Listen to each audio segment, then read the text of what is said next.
Yun, pagpalang umaga pong muli sa inyong lahat, mga sir, mga madam. Dito tayo ngayon sa bayan ng Umingan, Pangasinan, along Barangay Road din, right of way yung tinitingnan natin. So 6,000 square meter lamang ito. At yung right of way naman yan, may mga muhon na yan. Nakita ko na dati kasi nabenta na yung bawat 6,000. Tigsi 6,000 kasi ito ng mga magkakapatid ngayon. Binibenta na rin nung pinakahuli ata na to. Ewan ko kung pinakahuli na. So ito yung mula dito sa barangay road na to, siyempre meron ng kuryente tsaka meron ng internet. Nakikita ko meron na So dito sa part na ito, kabahayan na yan. So okay naman, kabahayan. So barangay hall dyan, may barangay hall na malapit. So may elementary din dyan na malapit. So ito yung right of way. So alam ko may muhon na ito kasi base doon sa na-vlog ko na dati dyan sa baba na nabenta na, pero hindi po kami yung nakabenta. So may right of way dyan talaga dito. So hindi pa siya na-develop lang, pero matigas po itong barangay road right of way na to.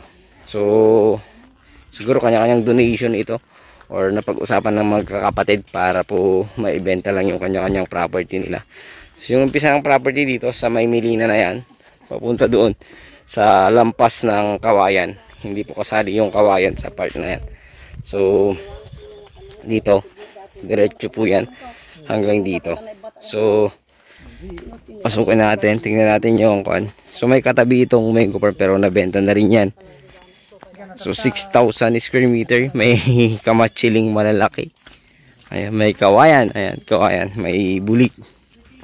So yun lang yung laman ng lupa. So ito right of way, kasali kasi ito sa property. Kaso nga lang, syempre hindi na per square meter yung gusto ng seller po natin. Ang gusto niya 1.3. So malinis sa kanya. Sagot lang niya is yung agent fee. So okay naman yung presyo niya.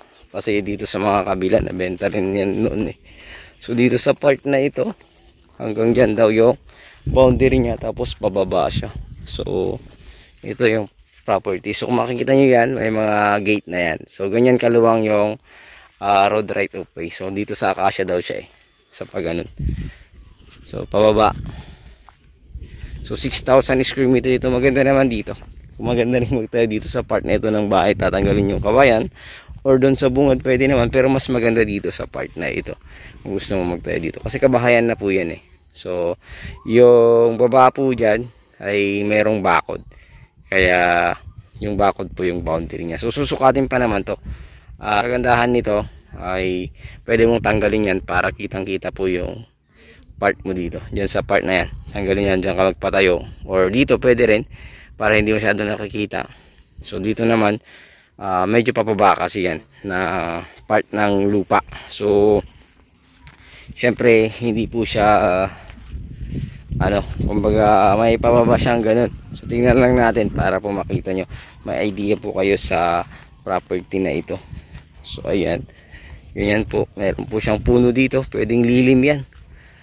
Napaka naman po ng mga lilim yan, yung alibangbang.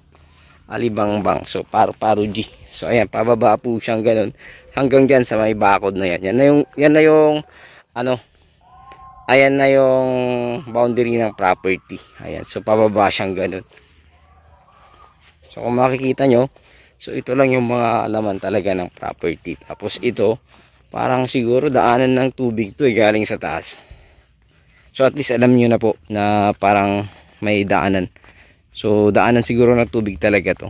Itong parang parang kanal na siya eh. Ayan. So papunta siguro galing sa taas, papunta rito. Padaanan na ng tubig. So mayroon pa siyang mataas doon sa part na yun. Pwedeng tamnan lahat yan. Pwede po. So ayun. Gusto nyo po ito dito sa bayan ng Umingan, Pangasinan.